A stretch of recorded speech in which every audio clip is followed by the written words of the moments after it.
दाता, नीत तुम्हारा अन्नदाता। पग पग पर है संग तुम्हारे अन्नदाता। लहू किसानों का बन के पसीना सींचता है धरती का सीना। मेहनत का तेरी हक दिलवाने, नई तकनीक नई खोज बताने। पशुधन को गुणवान बनाना, पौध सुरक्षा को सिखलाना, खेती के सब गुर समझाने, भारत का सरताज बनाने। आठों पहर है संग तुम्हारे अन्नदाता, अन्नदाता। नमस्कार, मैं शालिनी आप सभी दर्शकों का अन्नदाता कार्यक्रम में स्वागत करती हूँ। हर रोज की तरह कार्यक्रम में हम एक बार फिर से लेकर के आए हैं खेती बाड़ी से जुड़ी हुई बहुत सी लाभकारी जानकारियां। तो चलिए सबसे पहले देखते हैं कि क्या है विशेष आज के कार्यक्रम में। पॉली हाउस में खीरा की फसल से अधिक उत्पादन लेने हेतु आवश्यक प्रबंधन। फूल और फल बनने की अवस्था पर आड़ू के बाग में किए जाने वाले जरूरी कार्य। जैविक कीटनाशक बनाने की वैज्ञानिक विधि और इसकी उपयोगिता।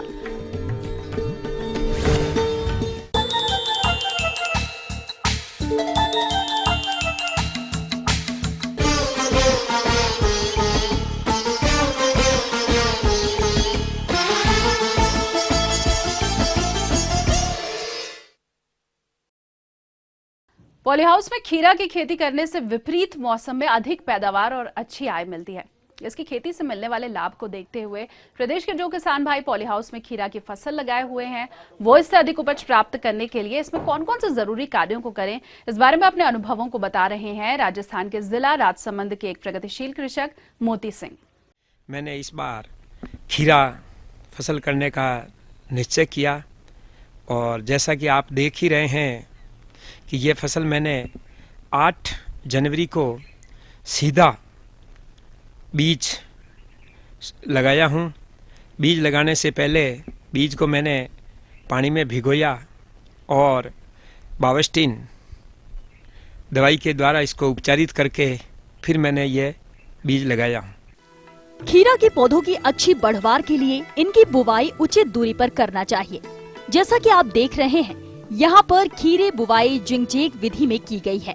किसान भाइयों, वैसे तो पॉली हाउस में कीटों व रोगों का प्रकोप कम ही होता है, लेकिन फिर भी खीरे की बढ़वार अवस्था में कई हानिकारक कीटों का प्रकोप देखा जाता है। तो इन कीटों की रोकथाम कैसे करेंगे, आइए जानते हैं। 1008 वर्ग मीटर का जो ग्रीन हाउस है उसमें मैंने 2000 बीज लगाया हूँ। इस ग्रीन हाउस के अंदर हमने कीड़ों को फसल से बचाने के लिए पीले और ग्रीन और लाल कलर की करीब मैंने टोटल 100 प्लेटें लगा रखी हूँ, जो कि आपको पूरे ग्रीन हाउस में दिखाई दे रही है। इस प्लेटों के ऊपर ग्रीस लगा देता हूँ ताकि कीड़े जो भी होते हैं इसके ऊपर आके चिपकते हैं और वो वापस छूट नहीं सकते।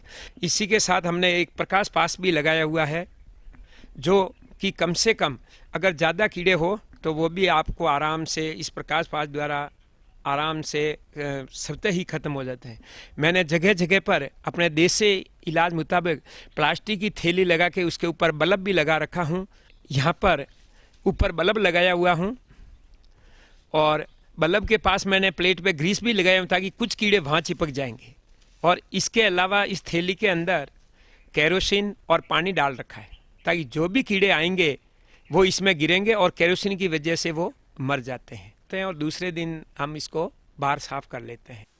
अभी तापमान में धीरे धीरे वृद्धि हो रही है और आगामी समय में तापमान में वृद्धि होगी, जो कि खीरे की फसल को काफी हानि पहुंचाती है। इसलिए पॉली हाउस में उचित तापक्रम बनाए रखना जरूरी है।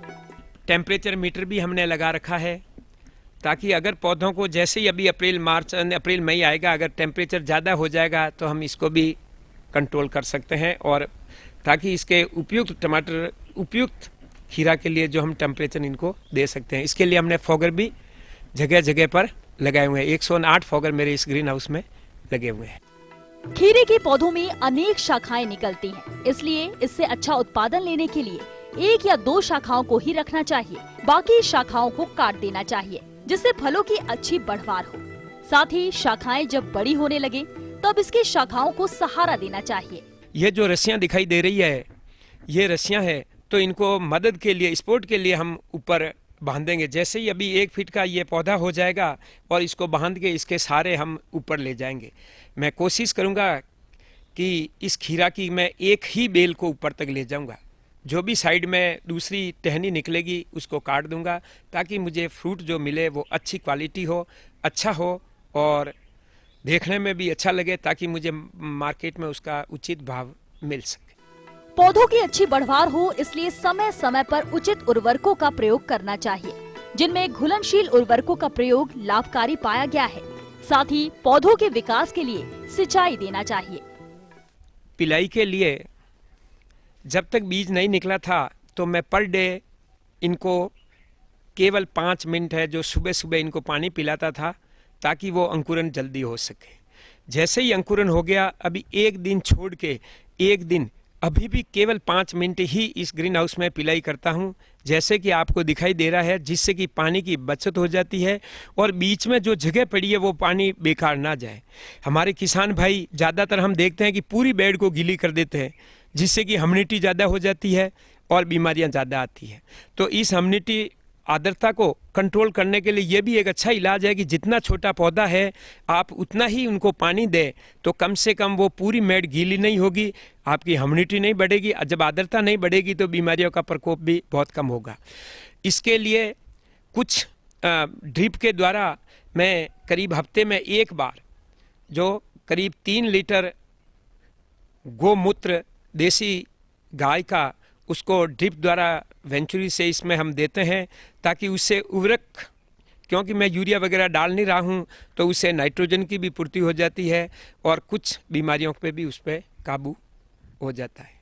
इस प्रकार मैं आशा करता हूँ कि शायद अभी तक ये फसल जो करीब 15 दिन की हुई है बहुत अच्छी है। तो ये थी कुछ उपयोगी जानकारियां। अब लेंगे एक छोटा सा ब्रेक, जल्द हाजिर होंगे। कार्यक्रम में आगे बहुत सी महत्वपूर्ण जानकारियां बाकी हैं, तो बने रहिए हमारे साथ।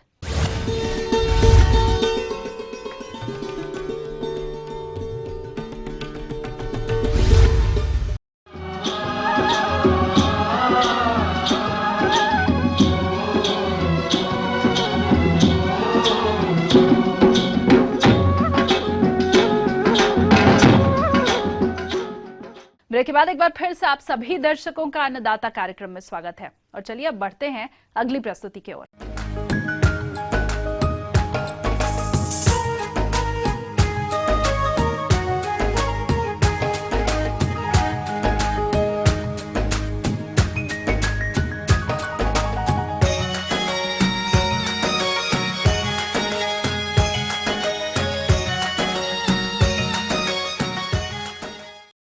प्रदेश के जिन किसान भाइयों ने आड़ू के बाग लगाए हैं, उनके बागों में इस समय फूल और फल बन रहे होंगे, तो वो इस फल बागों से आगे चल करके अधिक फलत प्राप्त करने हेतु इस समय इसमें कौन कौन से जरूरी कार्यों को करें, इस विषय पर अपना सुझाव दे रहे हैं पंतनगर कृषि विश्वविद्यालय पंतनगर के डॉक्टर पीएन सिंह।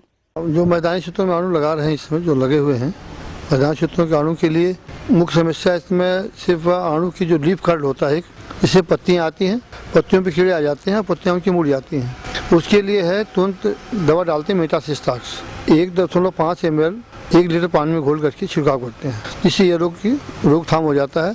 अगर इस पर दवा नहीं छिड़केंगे तो इसमें फोटोसिंथेसिस की क्रिया नहीं होगी, पत्तियां इनकी सूख जाएंगी, जिससे जो फल बनेंगे फल आपके बन नहीं पाएंगे, फल आपके गिर जाएंगे।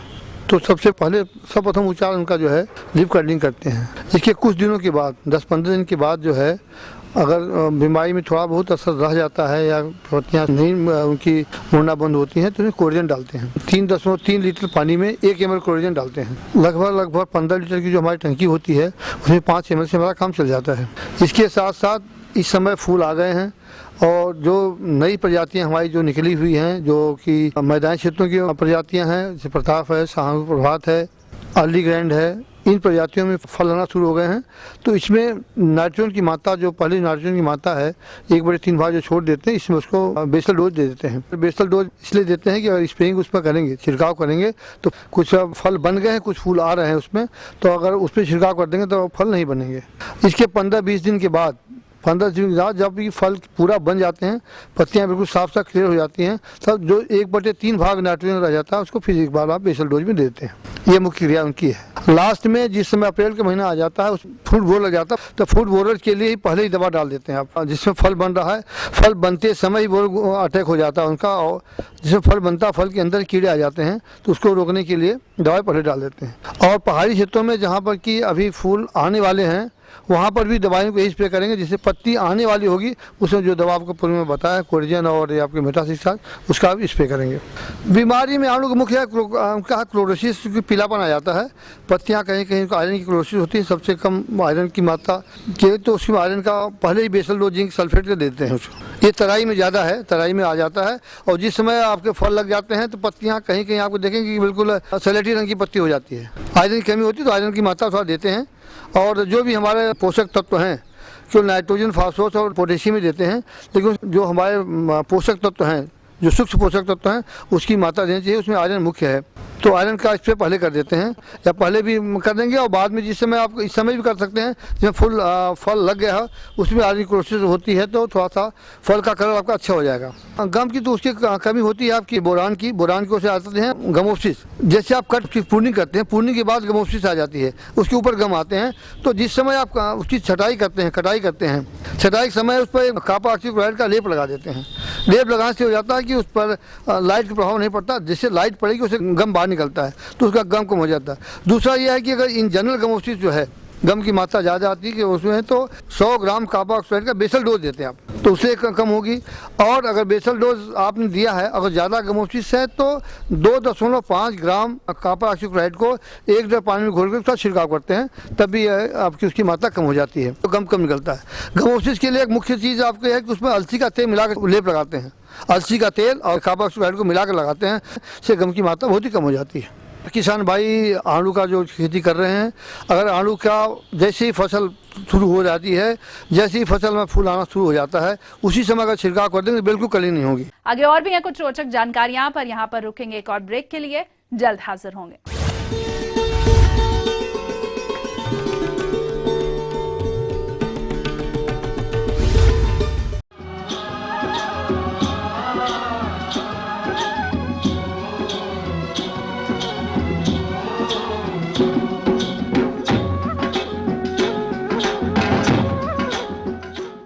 ब्रेक के बाद आप सभी दर्शकों का एक बार फिर से स्वागत है, और अब रुख करेंगे अगली कड़ी की ओर।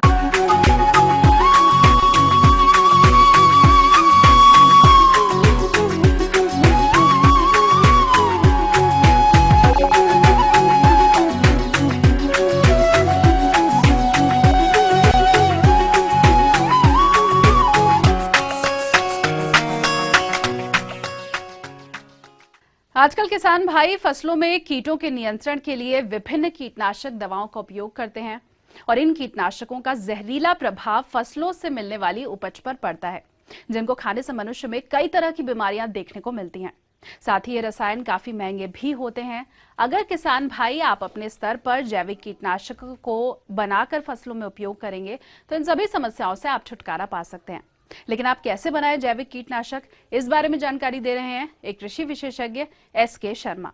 अगर आप के रोग कीड़े लगते हैं तो उनको हम किस तरह से नीम और गौमूत्र आधारित कीट नियंत्रकों से हम उपयोग कर सकते हैं। एक बहुत ही सरल तरीका है। अगर किसान भाई कुछ भी नहीं कर पाते हैं, उनके पास ज़्यादा उपलब्ध नहीं है, तो जो गाय का गोबर और गौमूत्र मिला हुआ जो एक कीचड़ जैसा जो होता है, जिसको अक्सर गौशालाओं में मिल जाता है, 10 किलो लेकर और उसको 100 लीटर पानी में डाल दें, और साथ में 1 किलो गुड़ डाल दें, और इसको अगर आप 7 दिन रखने के बाद अपने खेती में स्प्रे करते हैं, तो उससे फसल की बढ़वार भी अच्छी होती है, और साथ ही जब फसल अच्छी बढ़ेगी और उस पर थोड़ी सी भगाने वाली दुर्गंध टाइप की होगी, तो उस पर कोई रोग कीड़े कम लगेंगे।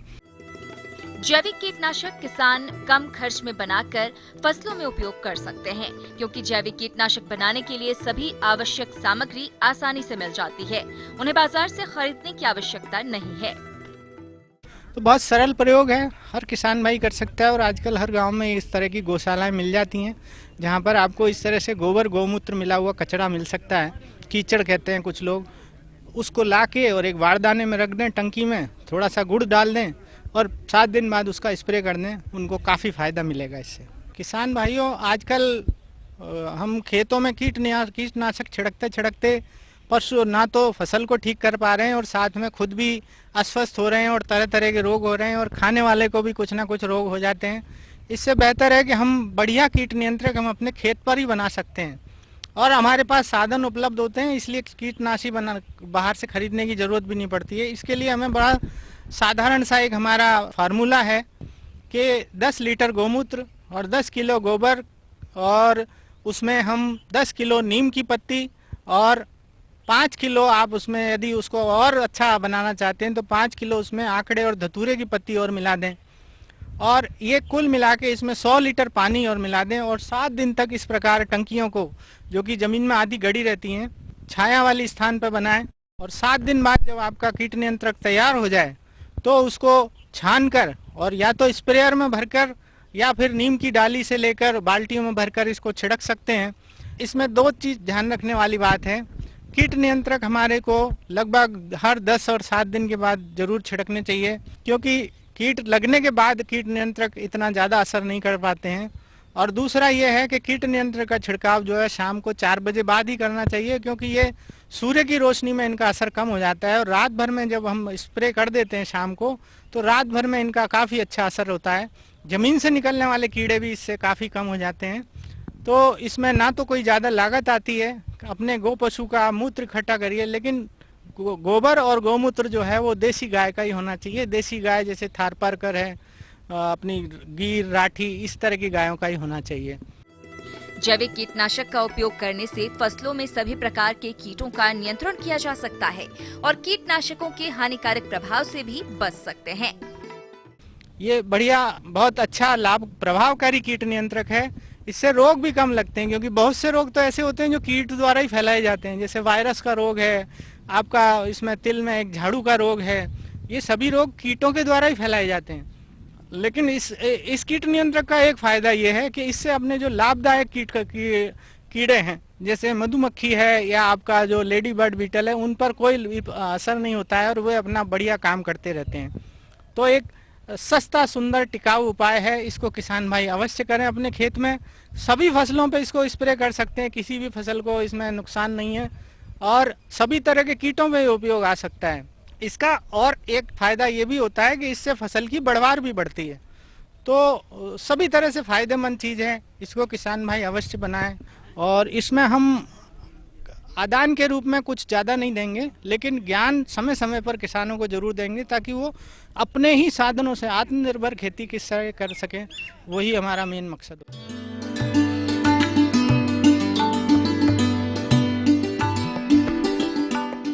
अन्नदाता हेल्पलाइन निःशुल्क फोन संपर्क सेवा के माध्यम से आपके द्वारा पूछे गए कृषि से जुड़े हुए प्रश्नों में से एक या फिर 2 महत्वपूर्ण प्रश्नों को हम अपने कार्यक्रम में शामिल करते हैं और इसी के तहत आज का चयनित प्रश्न और उसका जवाब इस प्रकार है। निःशुल्क अन्नदाता हेल्पलाइन में आज हमने जिस प्रश्न को शामिल किया है उसे पूछा है उमरी जालौन के सतीश चौधरी ने। आपने मेंथा की उन्नत खेती पर जानकारी चाहिए है, तो इसके लिए देखिए कार्यक्रम का यह अंश।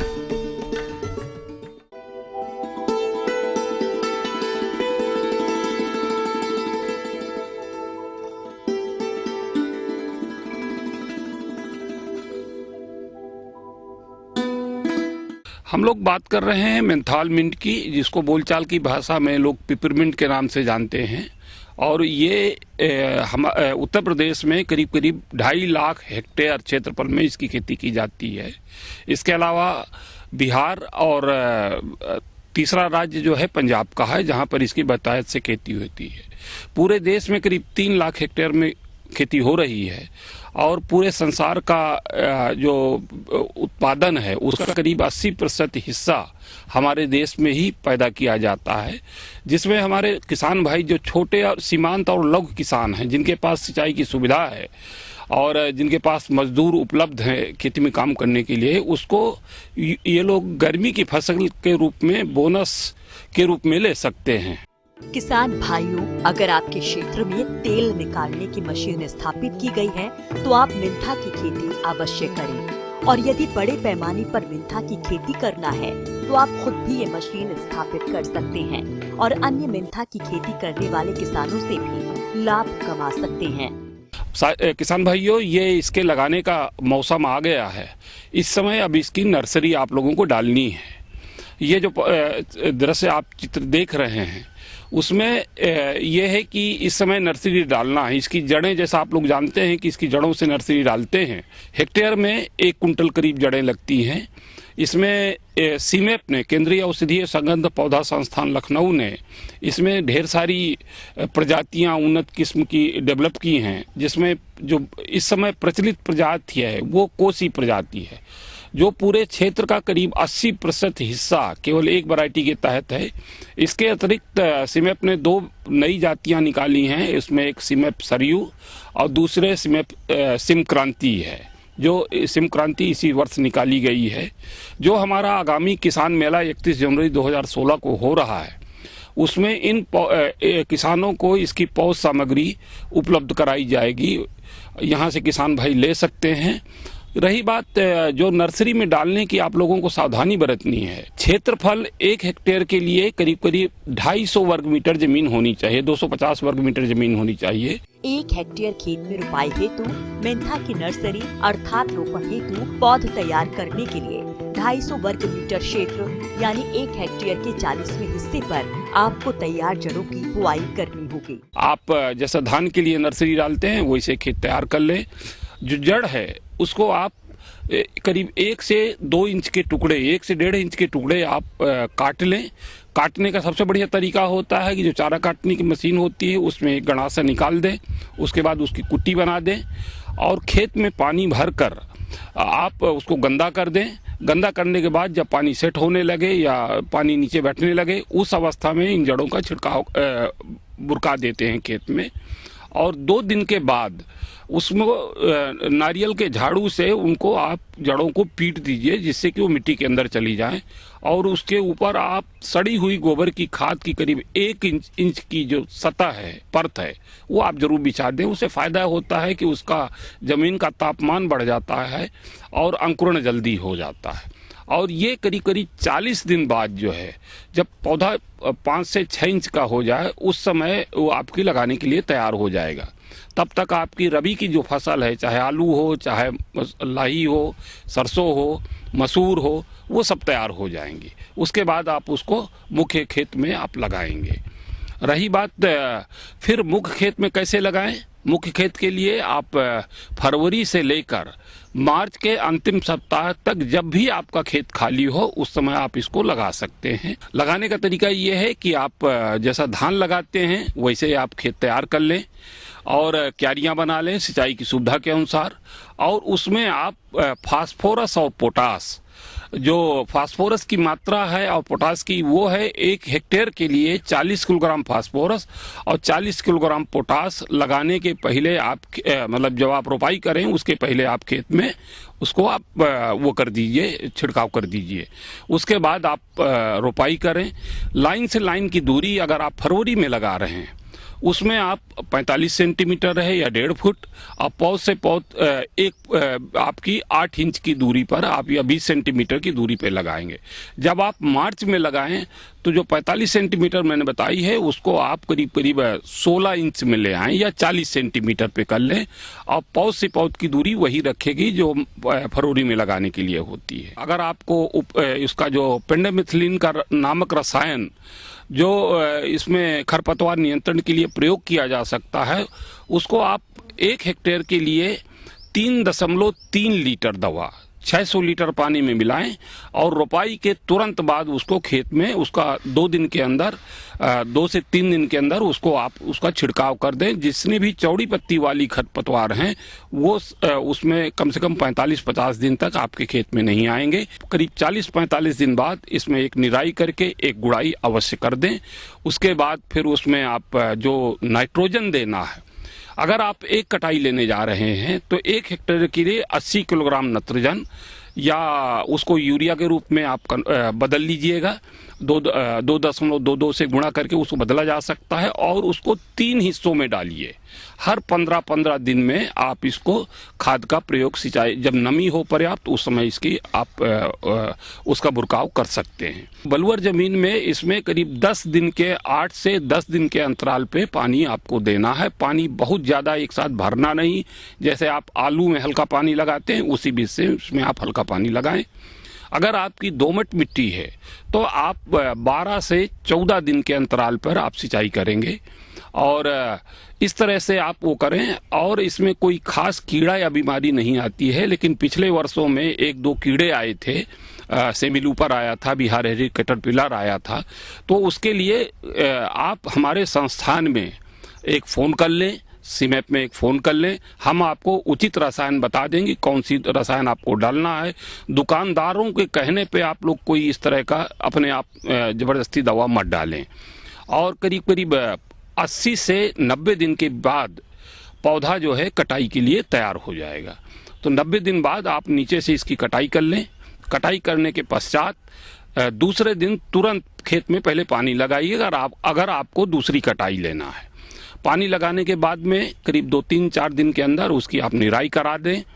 जब खेत में खुरपी चलाने लायक हो जाए उसके बाद फिर आप 40 किलोग्राम नाइट्रोजन, 40 किलोग्राम नाइट्रोजन का 2 बार में 20-20 किलोग्राम 2 बार में 15-15 दिन के अंतराल पे आप उसका खेत में बुरक दें और पानी देते रहें। करीब 60 दिन बाद दूसरी कटाई आप ले सकते हैं। इस तरह से 2 कटाइयों से अगर हम देखें तो पहली कटाई से 1 हेक्टेयर से इस बीज से करने पे करीब करीब 120 किलोग्राम तेल प्राप्त होता है और दूसरी कटाई से करीब 50 से 60 किलोग्राम तेल आ जाता है। तो इस तरह से 170-80 किलोग्राम तेल आप 1 हेक्टेयर से 2 कटाई से प्राप्त कर सकते हैं। बिक्री की कोई समस्या नहीं है।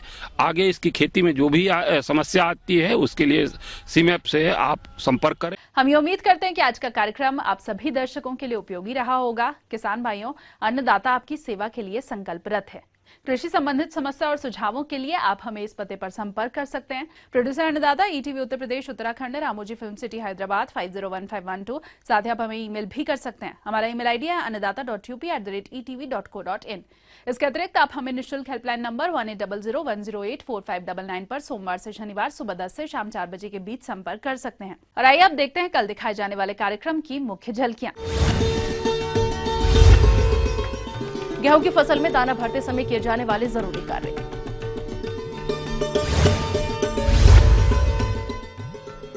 दुधारू पशुओं को थिलेरिएसिस रोग से बचाने के उपाय और उसका नियंत्रण। तो फिलहाल अन्नदाता की पूरी टीम को इजाजत दीजिए। कल फिर से इसी समय आपसे मुलाकात होगी कृषि संबंधित कुछ और महत्वपूर्ण जानकारियों के साथ। नमस्कार।